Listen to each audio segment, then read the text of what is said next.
জুলাই গণঅভ্যুত্থানে নিহত আবু সাইদ হত্যার ঘটনায় মানবতা বিরোধী অপরাধ মামলার রায় ঘোষণা হবে বৃহস্পতিবার। রায়ে ন্যায় বিচার পাওয়ার আশা রাষ্ট্রপক্ষের। অন্যদিকে আসামি পক্ষের আইনজীবীরা আইনের সঠিক প্রয়োগের দাবি জানিয়েছেন। রায় ঘিরে ট্রাইব্যুনাল এলাকায় নেওয়া হয়েছে বাড়তি নিরাপত্তা ব্যবস্থা।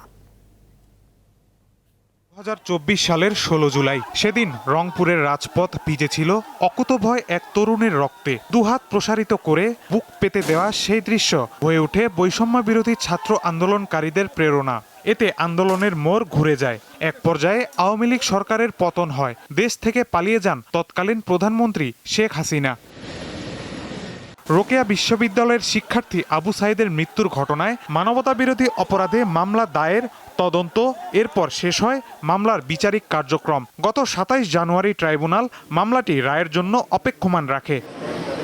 এই মামলার আসামি তৎকালীন পুলিশ কর্মকর্তা এবং বিশ্ববিদ্যালয়ের প্রশাসনের বেশ কয়েকজন। আবু সাইদ হত্যার অকাট্য প্রমাণ আছে জানিয়ে কাঙ্ক্ষিত রায়ের প্রত্যাশা করেছেন আন্তর্জাতিক অপরাধ ট্রাইব্যুনালের চিফ প্রসিকিউটর আমিনুল ইসলাম। তার এই হত্যাকাণ্ডের বিষয়টি জাতিসংঘের রিপোর্টে উঠে এসছে। আমাদের তদন্তে সন্দেহাতীতভাবে তার অকাট্য প্রমাণ আমরা পেয়েছি।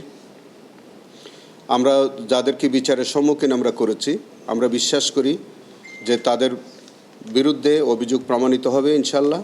প্রত্যাশিত রায় ইনশাল্লাহ আমরা পাবো বলে আমরা আশা করছি। এদিকে ন্যায় বিচারের স্বার্থে আসামিরা খালাস পাবেন বলে জানান আসামি পক্ষের আইনজীবী।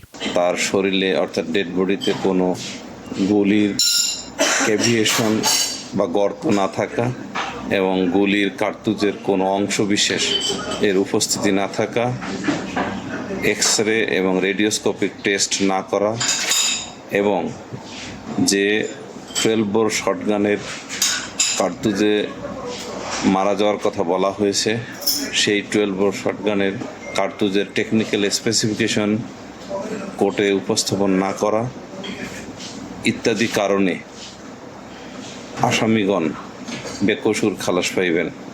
আবু সাইদ হত্যা মামলার অভিযুক্ত 30 আসামির মধ্যে 24 জনই পলাতক। বিশ্ববিদ্যালয়ের সাবেক প্রক্টর সহ 6 আসামি কারাগারে। মাহিদুর রহমান, দীপ্ত সংবাদ, ঢাকা।